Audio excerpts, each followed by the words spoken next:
I mean, those two guys are.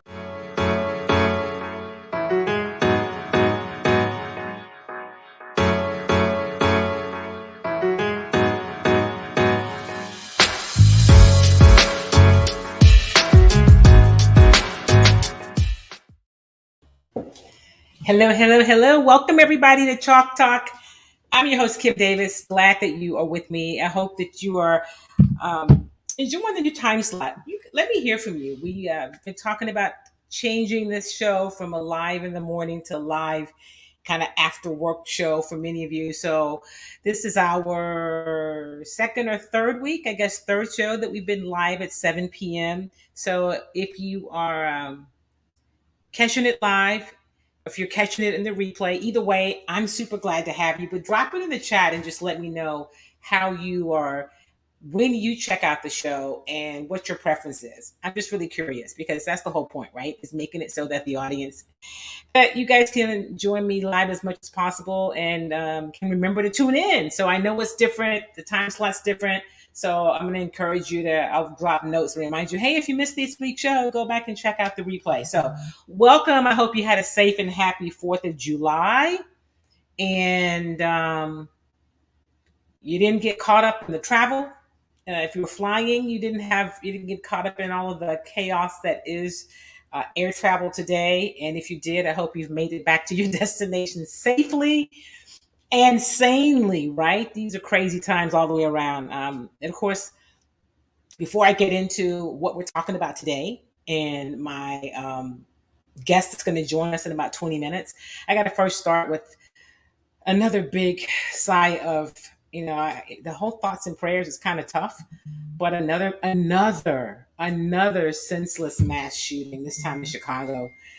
Some dude just gets on top of a parade and on top of a building and shoots at a parade, right? During the 4th of July, just kids and families and anybody. 6 people last I checked, 6 people dead, more than 25 injured, 30 maybe were hospitalized. And he was taken into custody, without being shot and murdered. And not that that's what I want. Let me be very clear about that. But it just is something how suspects from mass shootings like him can be taken into custody while somebody getting stopped for a black man getting stopped for a traffic ticket, or I don't know, maybe even some marijuana, can't seem to live through it. Anyway, I don't want to go into that for the entire show, but I can start today's show and I acknowledge that it's happened again. And listen, I know many of you who follow the show, especially those of you who follow from Texas, because I'm a native Houstonian, and although people tune in from all over, there are a lot of people that tune in from Texas, and this is a big Second Amendment state.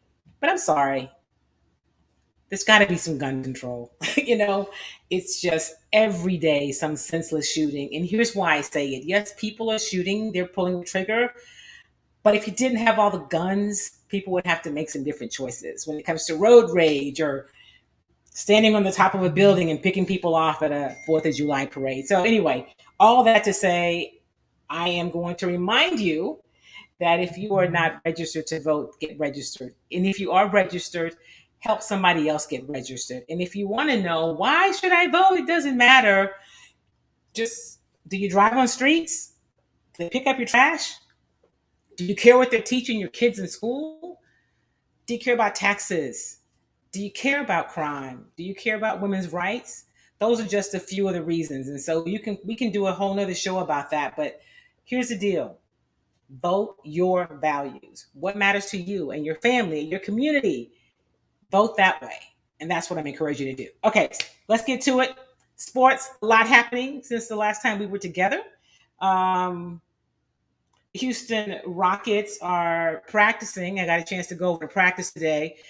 The Summer League Houston Rockets, as they get ready to go to Vegas for Summer League play. They're leaving either tomorrow or Thursday. I think maybe tomorrow. I think the first game is probably Thursday. So I'm going to let you hear from some of those Rockets.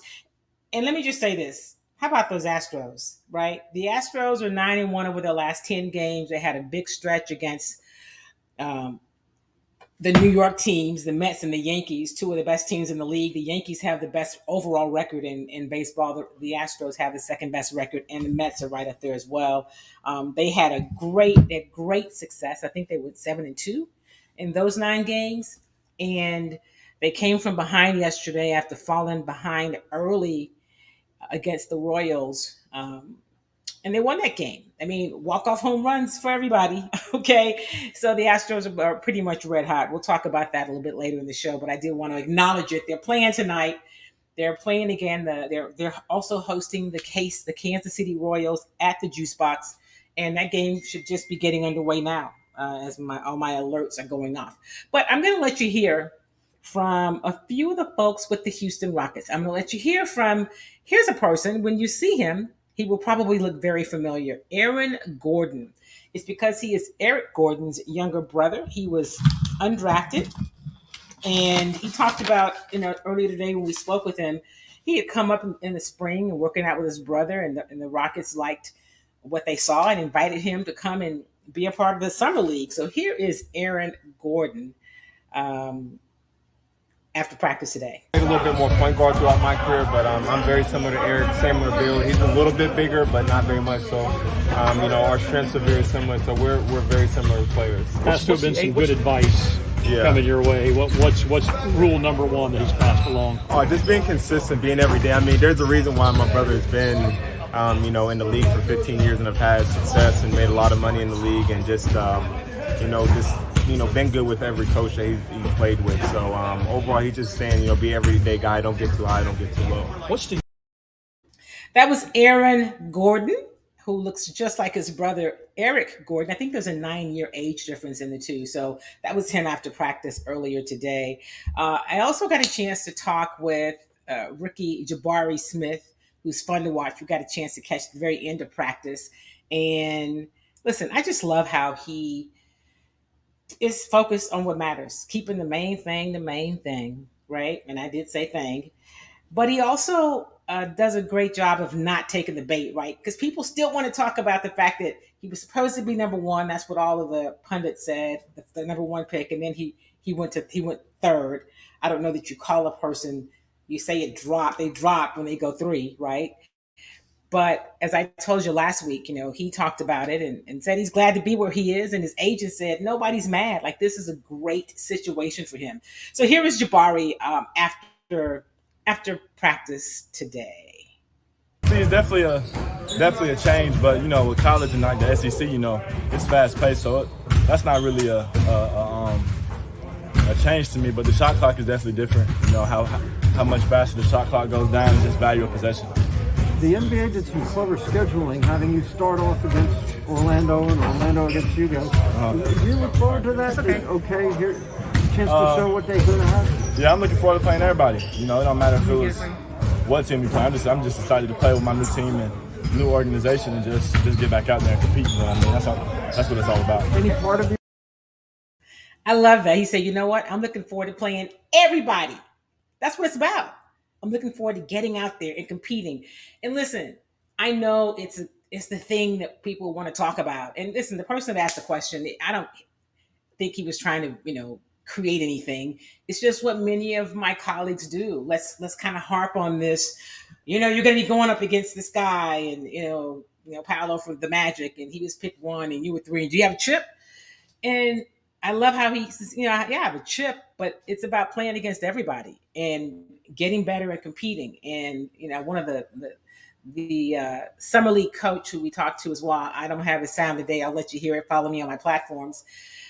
But he was asked a question, what's more important if you guys go out there and win the summer league championship or the guys get better? And he was like, 100-0. There's no comparison. The goal is to get forward. If we go out and win and we go 5-0 in summer league, and at the end of it, our young guys don't get any better, then we failed, right? It's not about winning summer league. It's about development and getting better so that they can, be ready for taking that next step in the fall. So I'm excited about this young Rockets squad. And before I let you hear from Deshaun Nix and Josh Christopher, who, of course, you guys know from last year is one of my favorite players on this team. Let you hear from head coach Stephen Silas, who has revamped his coaching staff. He lost 3 coaches, and his assistant coaches now are Mike Batiste, Mahmoud, the coach who was at the G League. They just won, of course, the championship, and he was coach of the year. He has also brought in the recent hire is Lionel Hollins. He's pretty excited about that. And then, of course, Will Dunn and Robbie Keck. So those are coaches actually with the Summer League, but it is Mike Batiste, Mahmoud. Yeah, I'm not going to try to say his last name. I really don't even feel like it. Of course, John Lucas is still here, and Lionel Hollins. Here is Coach Silas talking about, his staff. My new guys, Mahmoud obviously did a great job with the Vipers for the last few years and has been around. And the thing about him, he's just such a really good person. And there's not one person in the building who has a bad thing to say about him. He's a really good basketball guy. He has a good way about him, and he has been in this system for the last couple of years. So it's like an easy, and he's had so much success. They won a championship, and he's coach of the year. Mike Batiste, I've known for years, and worked with him in Charlotte. He has great energy, big voice. Was a overseas legend playing in Greece, and just has a really good way about him. And our group needs positive, energetic people, and he's one of them for sure. And then to get Lionel Hollins is I'm so excited about that. His resume, his experience. I've known him for a long time. My dad coached him, so what he did in Memphis as a head coach, defensively, the grit and grind teams, and kind of set the foundation for who they are today. To have him come is really a good get for me. So I know you guys are waiting, but I had to take my time and make sure I did it right. So that was head coach Stephen Silas from earlier today, and talking about the additions to his staff. It's a super exciting staff, right? And as he mentioned, to get Hollins, who has this head coaching experience, championship experience, and just as a good person, that's all a part of bringing more experience in with all these young guys. I'm excited about what's ahead in terms of covering and watching this Houston Rockets team, right? I think it's something to be excited about. Listen, I'm not hoisting them, they're going to vault to the NBA Finals or even to the Western Conference Finals or even the playoffs next year. But I think that they should. I know that Raphael, the general manager, and Coach Silas have made it a point to not quantify what being better seems like, or at least, and Tillman haven't put numbers around it. But I think if this team is not competitive and at least competing for a play-in spot, right? I think I'd be disappointed, right? I just think you've got to start making some strides. They can't be a lottery team next year, even though they're going to be young again, right? They're going to be young, maybe even younger. They just can't be a lottery team. That's just my thought, for whatever it means. But good staff, young talent, building on some other, talent and growth from last year. I believe the John Wall situation had been resolved by the time we were together last week. I can't remember, but of course that's done. They have parted ways. They were able to, come to some resolution with the John Wall situation, and there's a buyout, and I think he's given back just under $7 million, and was waived, so now he's free to move around the cabin as he chooses. So, that's good news for the Houston Rockets. Deshaun Nix, of course, is played in the G League last year, and he's up, and he talked today about really kind of what it is he's hoping to accomplish out at Summer League, and he talked about working with Coach. Free to play through it, especially I'm being in the NBA. I'm not gonna be complaining. I can't complain because second year in, I'm not supposed to be looking for calls, so I'm obviously not going to get it. What do you need to show in your mind in this 5 games in Las Vegas? So I need to show that I can run the team, especially to Coach Silas, Stone, that I can run the team, and they feel comfortable with me being on the court with the ball in my hands. Especially if I'm in with Scoot, I'll probably play the 1 or the 2, just depending how he feels. But when I'm in, they want to feel confident with me being in there. You know, one of the things that I always kind of chuckle, and he didn't hear him say it in that clip, but you hear players say it all the time, and you really hear coaches say it. You know, it's just really important that there's great communication.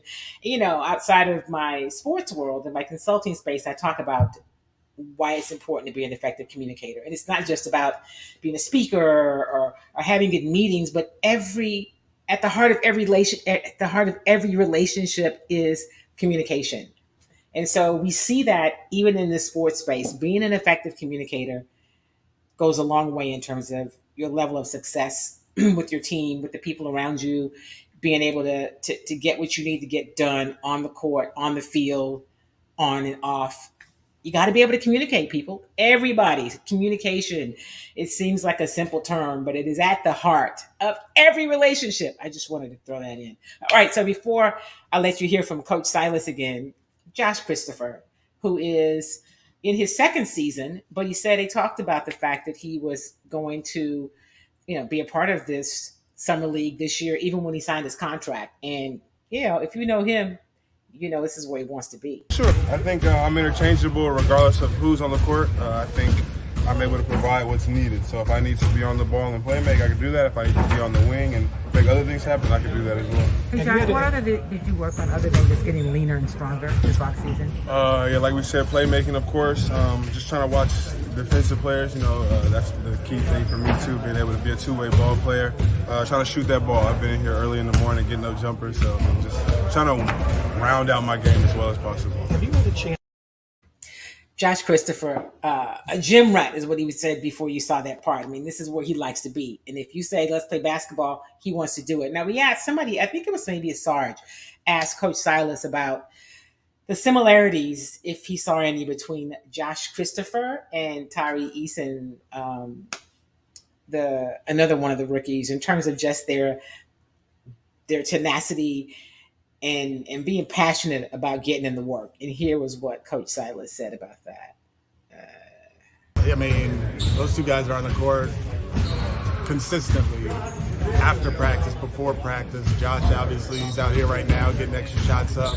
Tari was downstairs, came back up, and probably go downstairs and come back up. So, it's always good to have gym rats, which we had a team full of them. And we actually, honestly, we don't have any guys who are non-workers, and that's a good start for us. You see Eric Gordon's been in all summer, and Scoot's been in all summer, and JT's been in all summer, and then our young guys have all been here all summer. So, it's not just those two. We got a team full of them, and I'm excited about that. You can just kind of see the smile on Coach Silas's face, right, when he talks about his squad and his staff and the future. And, listen, I am taking a trip with my sisters this week. Otherwise, I was going to go out if I wasn't doing that, well, I don't know, because that's going on. Summer League is happening at the same time. The National Speakers Association's our annual conference Influence is going on. So I don't know where I would be, but I'd be someplace doing some work. Instead, I'm traveling with my sisters overseas on Thursday, so I'm excited about that.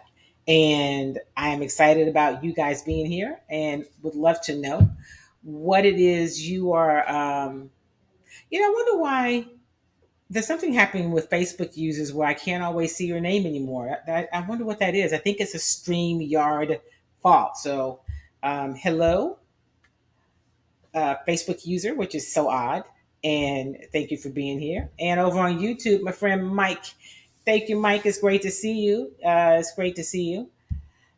And he says Jabari is going to be nice for the Rockets. I'm rooting for Coach Silas. Hollins is going to be good for the Rockets offense. He is. Silas is going to be good. for the Rockets offense. Actually, it's going to be good for the Rockets defense, right? That's one of the things that this Rockets team knew they needed to get better with. It's one of the things they talked about last year was, well, maybe that's Mike Batiste.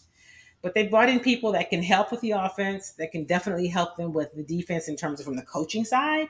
And then they brought in players who are defensive-minded players. And when you get a player, a college guy out of the SEC, those guys are playing at a faster level. It's not the NBA, right? The shot clock is different. The game is different. But it is they're not necessarily coming in just totally cold. They're still going to be rookies, but I think it's going to be fun to watch.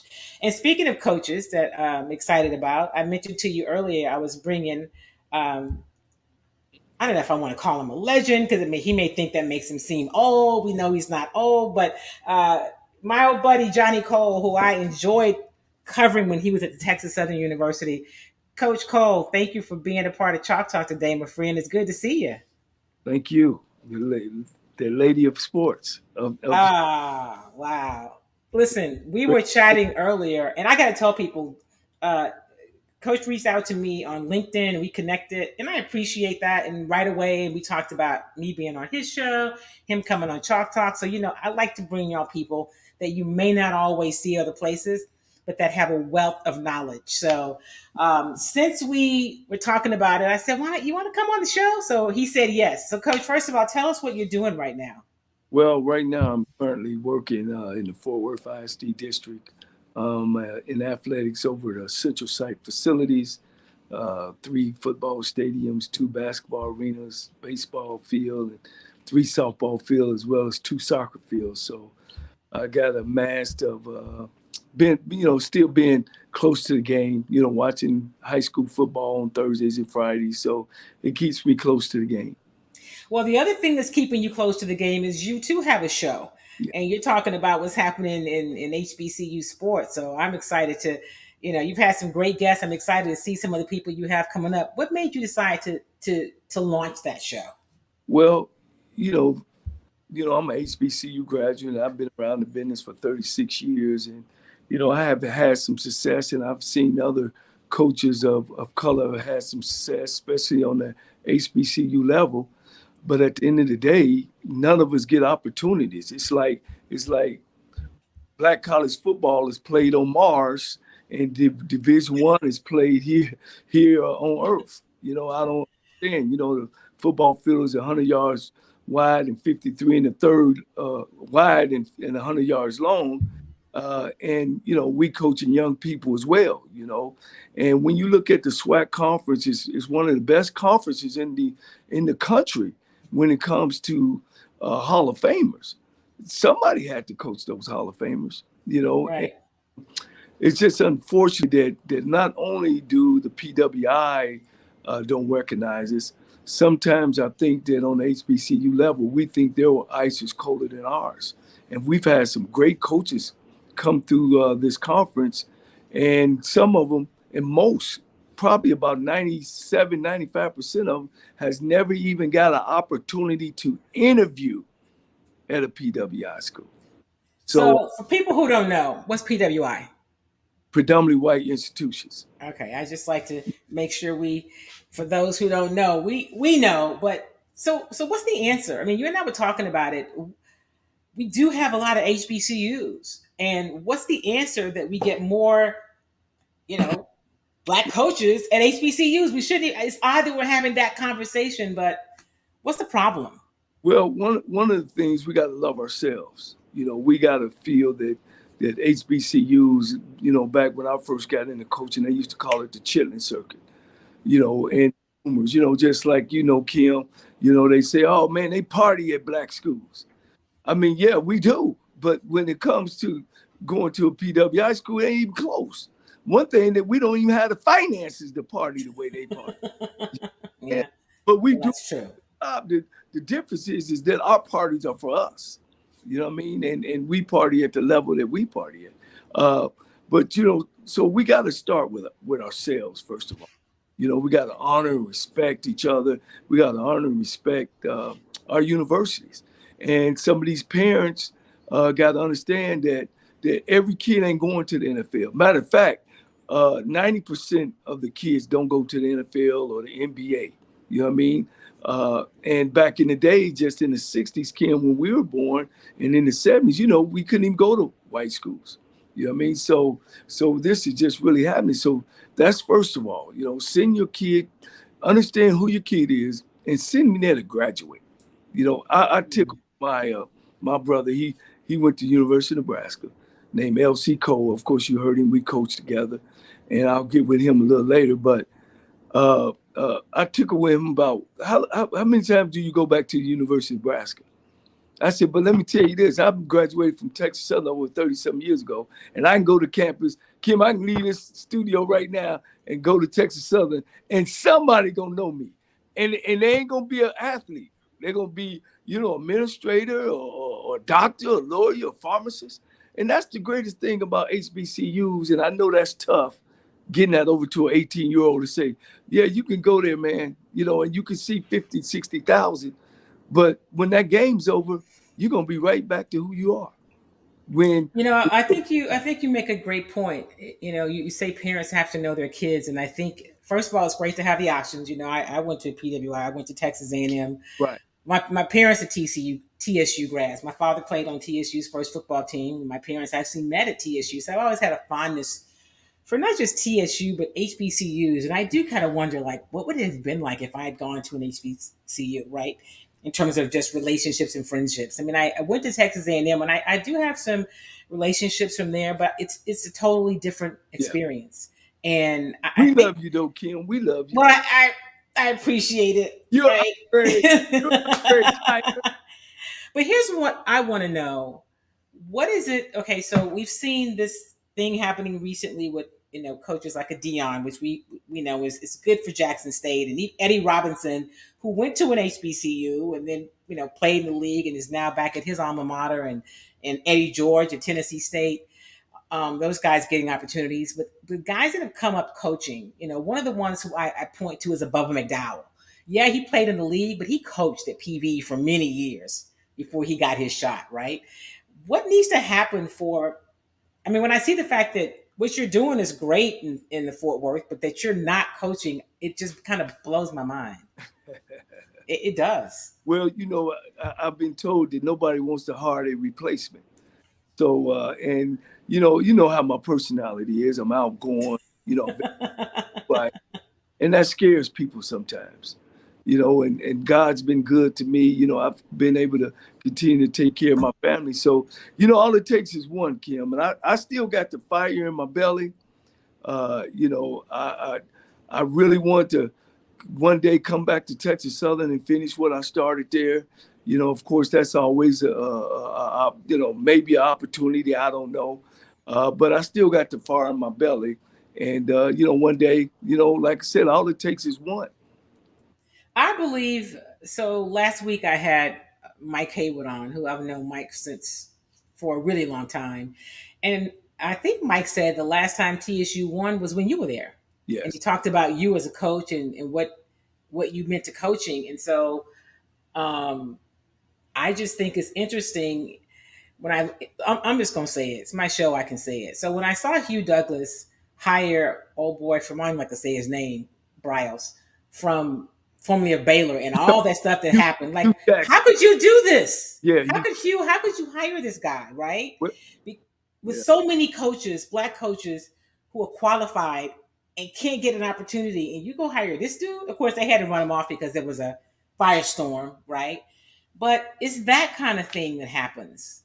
Well, firstly, me and Mike started the business together, and I got a lot of respect for Mike Haywood and the knowledge of football, and that's why I was trying to tell you earlier about, when Mike came to Texas Southern, it was a whole different world for him.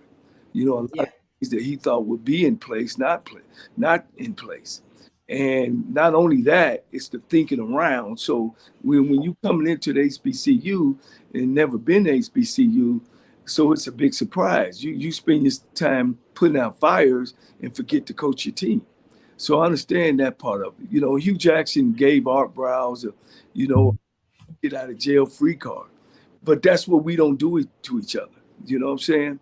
And then we give Hugh Jackson a free card. And just like Bubba played at the University of Miami. Now he's a head coach at HBCU. Now he's paid his dues. Don't get me wrong.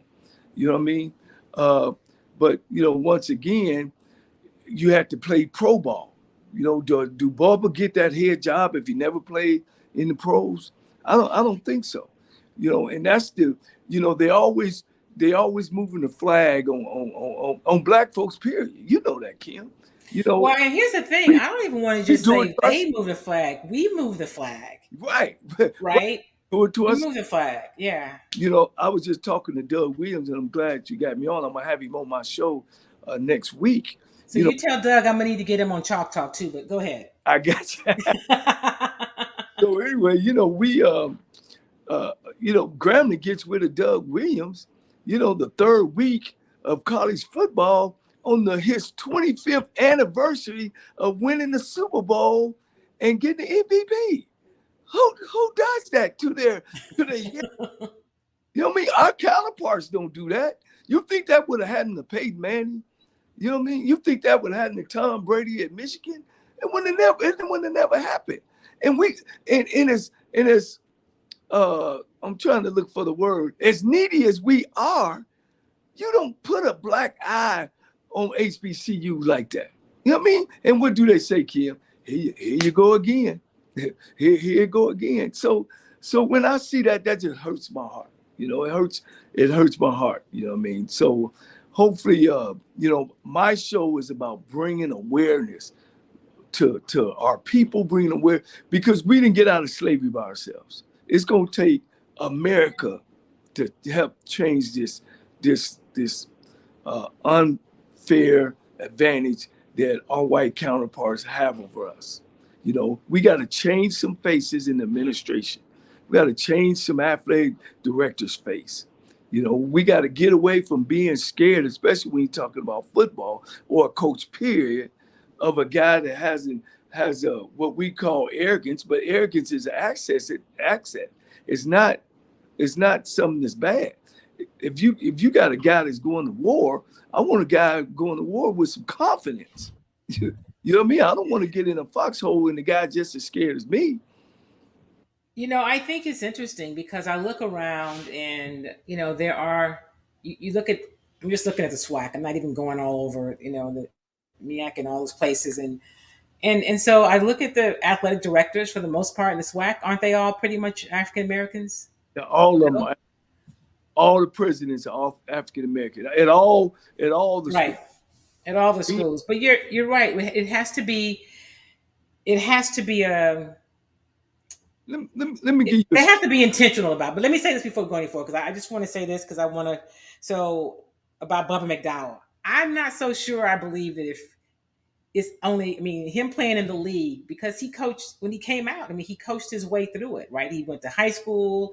He did some assistant in the league, and then he coached at PV for 9 years before he got a shot. So I just like you said, he paid his dues, but I think Bubba's a good coach, and he understood HBCUs by that point.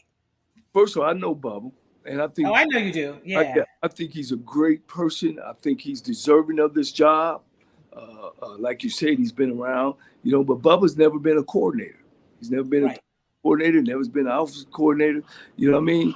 And there's guys that graduated from HBCU. I can name 10 of them that could got all the qualifications to get that position. So, I'm a fighter for HBCUs. Nothing personal against Bubba. I think he's going to do a fine job there. But, when you take away our few and far opportunities, we made choices to go to black college. I had choices to go to other schools, but I wanted to go to a HBCU school because coming from Ohio, all we had was Central State up there, and the next closest black school was Kentucky State. And so when I seen Doug Williams play in 79 and 80, man, I said, man, that I want to be that guy, So and that's all I'm saying. We only got few far in between, but look at this staggering. We got 20 black schools that play Division I-A football. 10 of them got offensive coordinators that are white. What sense does that make? I mean, even Deion Sanders, as much as noise as he's making, good noise, Yeah. there's noise, he go out and hire a white coordinator and another white coach. You know what I mean? When you got guys sitting on the sideline, man, chopping at the bits. Yeah. That's tough. It's tough, and I've seen it, and I've known some of these coaches. I'm always, privately asking because I don't ever want to, I don't believe in calling people out in front of groups, right? You can have a much better conversation if I'm challenging you on something and it's just one-on-one. Right. And I always ask that question. I mean, how is this possible, right? I was watching and it's across the board. I mean, you and I talked about it. It's not just football. I saw the North Carolina A&T bowl. I don't even watch bowling, but I happened to be flipping through ESPN one day and I saw the championship and I was just stopped because the people playing were all white. Right. I was like, well, look. Black women don't bowl? I mean, I believe that we do. Come on. Anyway. Look, we got great coaches. Out of the 40 years I've been dealing with black college football, there's been 2 coaches leave our conference and get a predominantly go to a PWI school. That was Willie Jeffers, and the other guy was the guy from Alcorn. I keep forgetting his name. It flies by because he came in our league, won a championship, and left. But he was a white guy. Now, look at all the great coaches. Pete Richardson won over 160 games. Yeah. L.C. Cole, my brother, was the only black coach in college football to be in an all-white conference and take Tennessee State and win back-to-back championships in the Ohio Valley Conference. Don't get a job. You know what I mean? You got Bill Hayes. You got Rod Broadway. You know what I'm saying? These guys don't even get interviews at PWI schools. Not let alone, and that's what I'm saying. They are like our football is something different, and it's not. And then I've talked to Vance Bedford last week, and here's the things I talked to some of the guys that from PWIs and interview for head coaches. The AD tells them that the alumni are just not ready for a black coach. How can you tell somebody that when 75% of your team is black? Because they probably right. The alumni probably isn't. And we saw that a lot when we saw these young guys starting to, after the Colin Kaepernick and the guys starting to kneel, and the alumni started to kind of say, oh, wait a minute. We like y'all, but we just want you to run up and down the field and play. We don't need y'all having no real strong opinions about your blackness and all that stuff. Right? So, I believe the alumni feel that way. The alumni do. As long as you do what we want you to do, but don't be in a position of leadership. We don't want that. Well, here's the national alumni of the NFL, a guy named I can't think of his name. His name went off. Well, they're doing a diverse program with the NFL and trying to introduce blacks, not only just coaches, but trainers, video people, and we were sitting down talking, and I met with these guys. Dean Dalton, I'm sorry. We started. Okay. His name was Dean Dalton. We started at Texas Southern. He was a young white guy. I was the young black guy, and we kind of been in touch for years. But look how our careers went. As good as I went on to be a head coach in HBCU. He went to the pros. So anyway, make a long story short, he had a guy on his team, and he was talking about, Cole, I just don't understand why there's such a diversity. I don't see color. And it's kind of what you talking about. And he kept saying that. I just turned to him. I said, sir, look, I know you. I know that you'll coach anybody. I said, but that's the problem. That's the problem with America. You got to see color.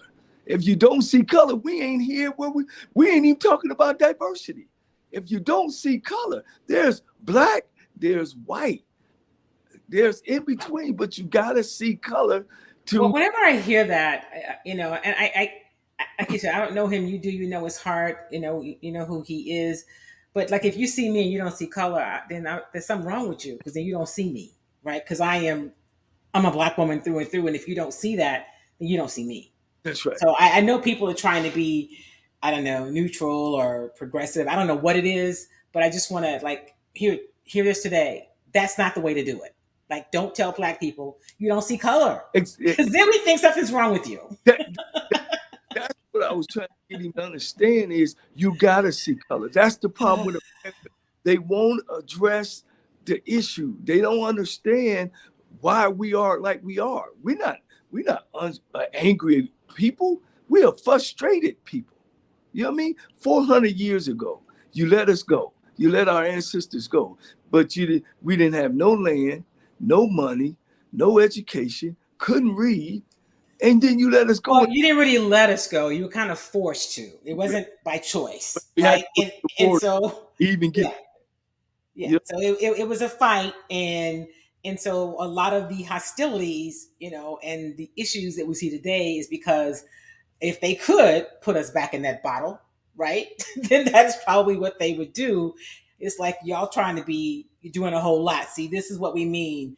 And I think that's a lot of the anger. I think that's, I talk to people a lot because I do a lot of political stuff, and I always remind people, listen, I believe I get the Constitution is the law of the land, but just remember who wrote it. It's a bunch of old white slave owners, right? It wasn't written with us in mind.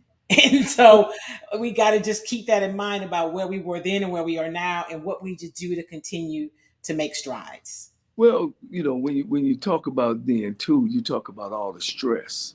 It's genetic too as well. That these people back, these ancestors of ours went through so much stress, pain, and anger, and it's all, it's the biology. It's about biology that all that DNA and all them genetics is in us today. I'm probably the way I am now because, I can't stand somebody holding me back or holding me down. You know what I'm saying? My mind started going. But I'm what you see. I believe in myself, and I think the thing about me starting to show what you asked earlier is I just want to bring awareness. I was watching a TV show on how Title IX came about. The unfairness that how women athletes were being mistreated and all that. And I just got to thinking, well, shit, what about Title 10? For people of color.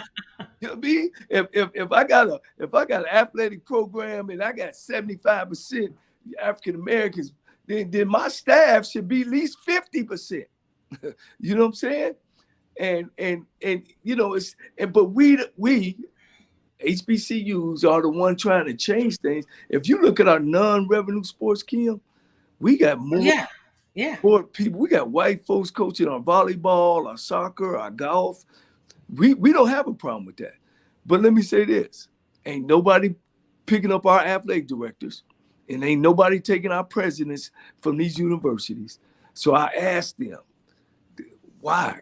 Why not give these few 20 schools, why not let us have those opportunities? You know what I'm saying? So that's kind of my driving force to.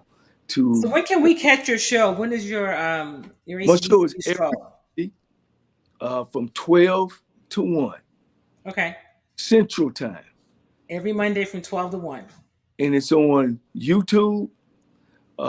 It's recorded, it's live recorded. I mean, it's a live show, but it's always recorded. So if you can't make it at 12 to 1, you can go to Johnny Cole, HBCU Stroll, and you can see all my shows. I've had, LC, I have Pete Richardson, I've had Vance Bedford, I've had HBCU coaches, head coaches, had the number one, I call it Tamika Reed out of Jackson State, Mm-hmm.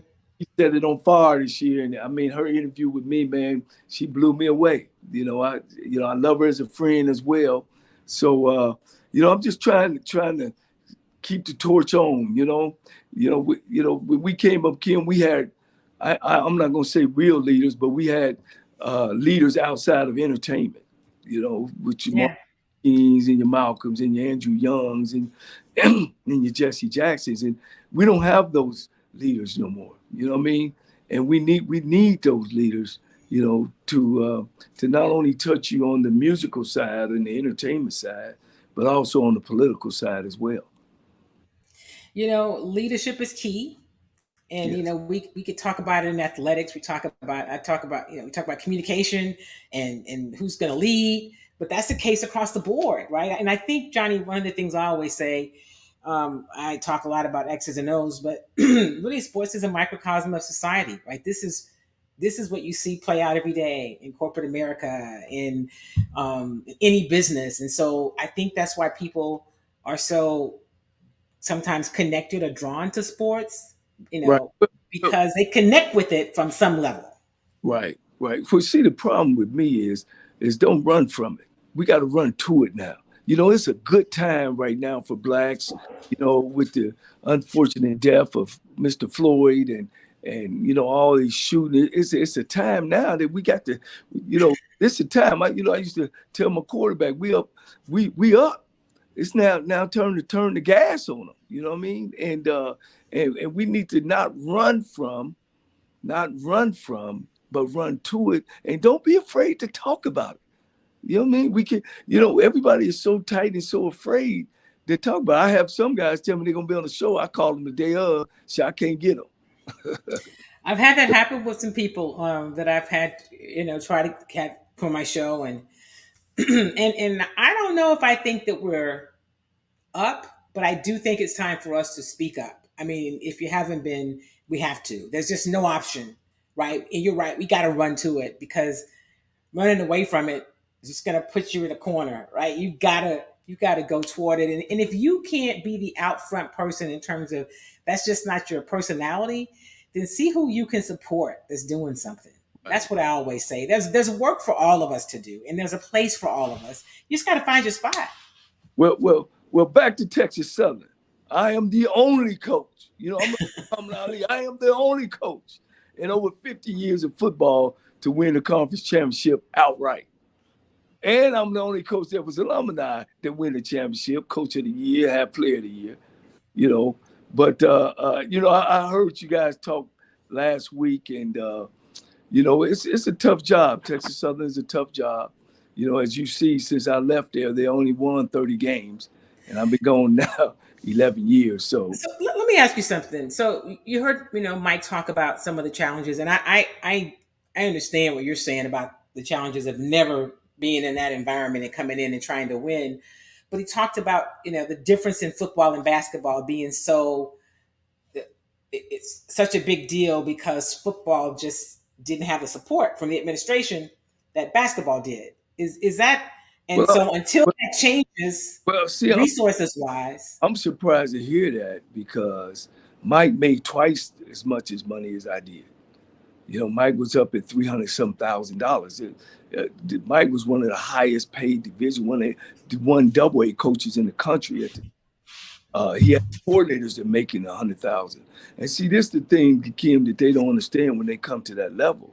Yeah, you get paid, but then you don't have enough money to pay your coach. So you got to strategize.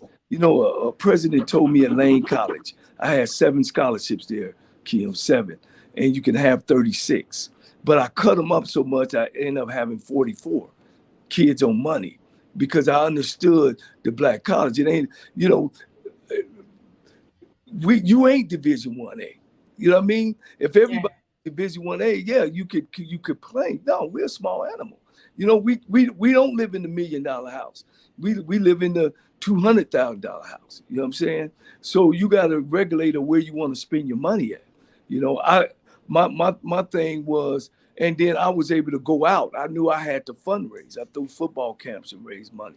I threw a Hall of Fame banquet. I raised money. And then that's why I tell Texas Southern all the time.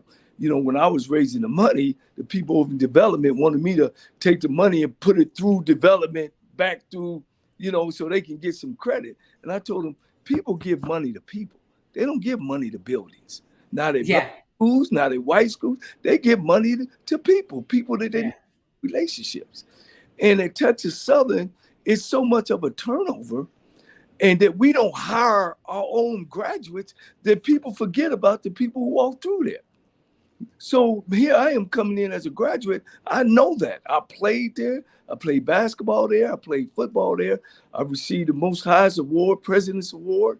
There, I was MVP of the team. So I knew people I knew pharmacists, like I told you earlier, that would give our program money to do what we need to do. And I knew how to chop our money up to make sure that we had everything we need, what was important. I went and negotiated my own deals. You know what I mean? I didn't just call a hotel and tell them I want 40 rooms and they give me a number. I'm telling them, look, who else can give you 40? Kim, we stayed at the Westin. Every home game, we was at the Westin and paying like— I think I remember that. Yeah. $75, $80. But the case was I signed a 3-year commitment to them. So it's about negotiating. You know what I mean? When you get there, just don't have free money. And again, I got the greatest respect for Mike. And football, I don't think it's a football mind better than he is. But there's the other part when you come here and come to use, or even lower level schools, period. You got to find ways to stretch a nickel. I used to have, I don't know if you know Paulette and Michelle. They sugar mama just passed not too long ago. I used to pay them instead of going somewhere and paying some high cost for some food. Shoot, man, they put together and the food tastes better than everything else. So, I just use my resources, and those kids we never fell off, as far as complaining about money. Well, and I think that's one of the things that, you make a great point, that you've got to know that it's just a different path, right? When you come there, because I've always wondered since you left, we've seen basketball be successful, right? We've seen them be successful and annually. And I get to the resources. I mean, they go and they play. Their entire preseason is money games. I get it, right? But then they come back and they compete at a high level, and they're always in the hunt for winning the title. That goes with Tony Harvey. Really started that at Texas Southern. We didn't play that many. When I played basketball, we didn't play that many powerhouse schools like they do now. And yes, that's a way that they raise their funds. You know what I mean? And you could do it too in the high school. When I was there, we played Connecticut. They gave me 400-some thousand. We played Louisiana Monroe. They gave me about 175, but I made them pay for my hotel and bus too.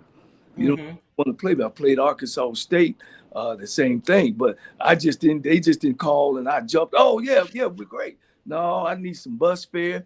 I need some Johnny Cole show up money, and all that. All that stuff. I mean, that's just the business. I mean, and when it's like when I watch Trading Places with Eddie Murphy and Don and you know what I'm saying? It's easy to move up, but it's hard to move back. You know what I'm saying? Yeah.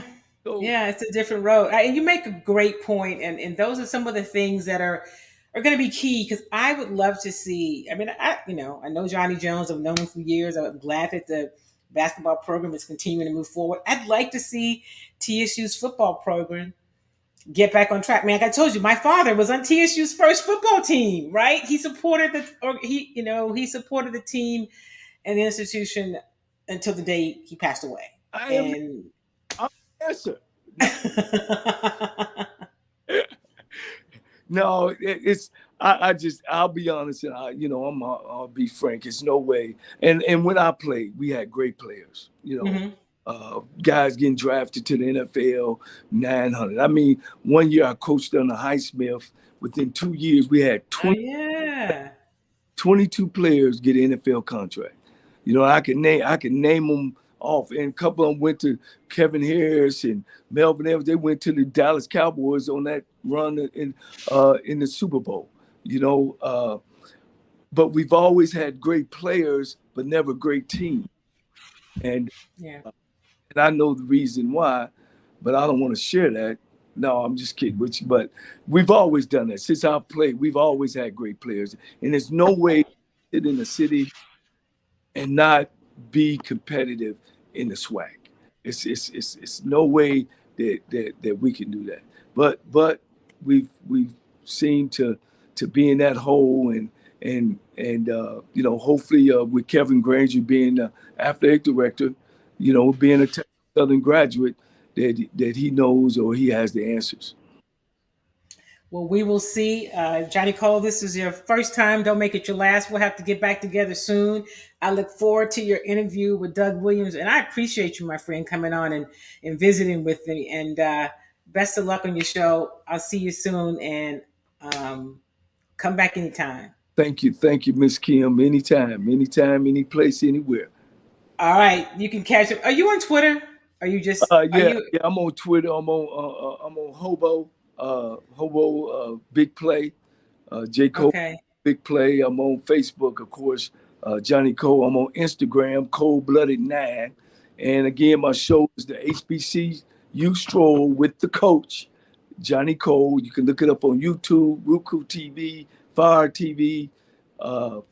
We getting can't say enough about Anthony Jones, JME TV. Andre Jones. You say Anthony? You meant Andre. Andre. Correct me. Andre Jones. AJ, I call him AJ. That's easier. Yeah, we call him AJ. Right. I can't say enough about him and his support. All right. Well, we will see you soon. I will. What's your Twitter handle again, so I can post it? It's Hobo Big Play.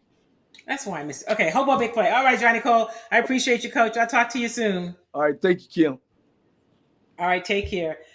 All right. That was Johnny Cole, right? The last time we talked about this last week that TSU had a winning football program. That man, that coach, was the one who led the way. So listen, I appreciate guys like Johnny Cole coming on and having really candid conversations about some of the challenges. That's what we do here on Chalk Talk, right? We get a chance to have conversations that maybe we don't have. You might not have other places. Hey, listen, thank you guys for making the switch to joining me at 7:00 on Tuesday evenings. I appreciate you. I'm traveling next week, and so I will probably have something taped in the time slot, or at least some updates. I won't have a live show because I'll be out of the country, but I'm back after that. I will the rest of the week post a few things from Rookie League. I'm excited about these Las Vegas Summer League and what we're going to see from this young Rockets team. And I'm just check real quick and see what's happening. Astros, it's the top of the third, and Kansas City is up 4-2, right? But we know that means nothing with this Houston Astros team. So it's KC is up 4-2, and the top of the third, 2 outs. And Luis Garcia is pitching. He's at a 40 pitch count, 4 earned runs, 2 strikeouts. Anyway, all right, so innings over, bottom of the third. Astros up. Jose Altuve, they're at the top of the order, right? Jeremy Pena, and then Yordan Alvarez. All right, that's going to do it for me this week. Thank you guys for being a part of Chalk Talk. Remember, share this broadcast wherever you are viewing it, if you will. Share the broadcast with your social media family. I appreciate that. And remember, if you're not vaccinated, get vaccinated, people. COVID is still alive and well. Take the right precautions, right? What we know is you can't necessarily avoid it, but you can be as protected as possible. Also, if you're not registered to vote, get registered. And I encourage you to vote your values. Get other people registered. I'm not telling you who to vote for. I'm just telling you to vote your values. But by all means, vote. All right. Stay safe. Stay safe. Stay safe. I cannot seem to get that out today. Be sure and stay safe. I appreciate you. And I will see you next time on, I was going to say Beyond the Headlines. That has been in my head lately. You guys remember that? But stay safe. I'm going to be on Fox in the morning with Nate Griffin around 7:22. And we'll talk a little Rockets and some Astros. So I'm going to go over and finish watching this Astros game. Have a great night, everybody. I'll see you later. And thank you for being a part of Chalk Talk.